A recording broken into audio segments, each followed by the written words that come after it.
नमस्कार शेतकरी बांधवांनो, समोरील फळं जे पडलेले आहेत ते आपल्याला दिसून येत असतील. तर हे पूर्ण फायटोप्थेराचं लक्षण आहे आणि फायटोप्थेरा जुलैमध्येच पहिल्या आठवड्यातच स्टार्ट झालेला आहे जवळपास.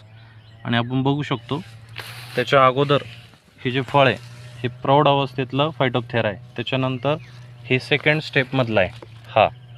हे बघा, एकाच ठिकाणी ही जी फळं आहेत ही पडलेली आहे आणि हा थर्डमधले हा लेटेस्टमधला आहे आता सध्या. तर या प्रकारचे सिम्पटम जर आपल्या बागेत दिसून येत असतील तर संपर्क करणे आवश्यक आहे. आता हे बघा, हे खाली पडलेले आहेत फळं 3. आता हे बघा, हे सध्या फळ लागलेलं आहे. आता हे बघा, या प्रकारचं फळ सध्या लागलेलं आहे हे. आता हे उद्या परवा गळून जाणार होतं. हो, असं काळा डाग आहेत त्याला. हे बघा, या पद्धतीचं. तर अशी लक्षणं जर दिसत असतील तर ही फायटोप्थेराची लक्षणं आहे, ही बुरशी आहे. तर ह्या बुरशीला अशातच कंट्रोल करणं गरजेचं आहे. तर दिलेल्या नंबरवर तुम्ही संपर्क करा. धन्यवाद.